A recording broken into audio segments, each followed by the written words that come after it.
Assalamualaikum warahmatullahi wabarakatuh. Perkenalkan nama saya Cece Kilawada dengan NIM 2023-11304, jurusan S1 Teknik Elektro, Program Studi Sistem Kontrol Industri. Saat ini saya akan mempresentasikan sistem kontrol diskrit, di mana sistem kontrol industri sendiri merupakan sistem yang digunakan untuk mengatur, memonitor, dan mengendalikan proses di dunia industri agar berjalan sesuai dengan yang diharapkan. Di mana sebelumnya kita bahas dengan sistem kontrol kontinu yang bisa digunakan di industri proses seperti pabrik kimia dan juga pembangkit listrik, maka sistem kontrol diskrit biasanya digunakan di industri manufaktur seperti industri otomotif, elektronik, ataupun pengemasan, di mana perbedaan utamanya di cara kerja. Kontinu bekerja dengan sinyal yang berubah-ubah secara terus-menerus seperti suhu dan tekanan, sedangkan untuk kontrol diskrit bekerja dengan sinyal logika digital yang artinya hanya dua kondisi yaitu on dan off, atau 1 dan 0. Lalu, untuk konsep dasarnya, sistem kontrol diskrit menggunakan logika biner untuk menjalankan proses otomatis dan linear produksi, yang artinya setiap perintah dikendalikan berdasarkan status input dan output tertentu. Di mana contoh sederhananya, jika sensor mendeteksi produk yang sudah ada di posisi tertentu, maka motor konveyor menyala atau on untuk memindahkan produk ke proses berikutnya. Jika tidak ada produk, maka motor akan mati. Di mana untuk studi kasus yang saya ambil di sini berada pada lini perakitan otomotif. Untuk latar belakangnya dalam pembuatan mobil ada banyak tahap seperti pemasangan bodi, pengecatan, dan perakitan mesin.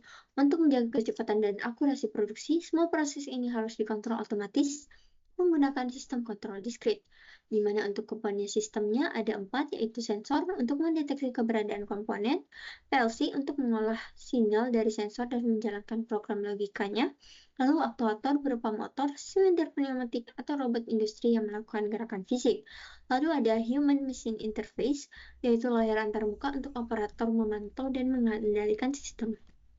Lalu untuk cara kerja dari sistem tersebut, contohnya saat mobil bergerak di jalur perakitan, sensor akan mendeteksi posisi mobil di area pemasangan pintu. Lalu sensor ini mengirimkan sinyal ke PLC. Begitu PLC menerima sinyal on, program logika di dalamnya akan menyalakan robot pemasang pintu, di mana robot kemudian mengambil pintu dari posisi awal dan menempatkannya ke bodi mobil dan mengencangkan bautnya secara otomatis.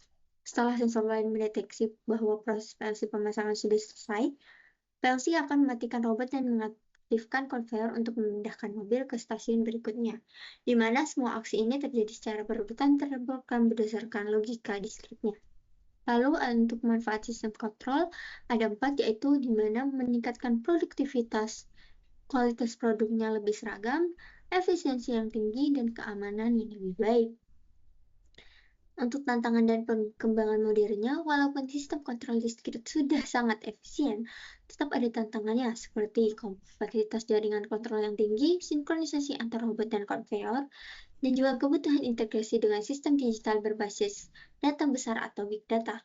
Untuk menjawab tantangan ini, banyak pabrik manufaktur sekarang beralih ke smart manufacturing atau industri 4.0, di mana PLC, sensor, dan aktuator semuanya terhubung dalam jaringan komunikasi seperti Ethernet atau IP dan Modbus atau TCP.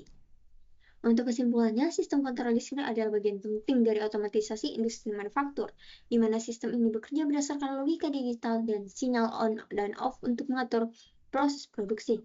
Dengan bantuan PLC, sensor, dan aktuator, seluruh proses dapat berjalan otomatis, cepat, dan juga efisien, di mana dengan perkembangan teknologi industri 4.0, sistem kontrol diskrit semakin cerdas dan terintegrasi dengan jaringan komunikasi yang modern.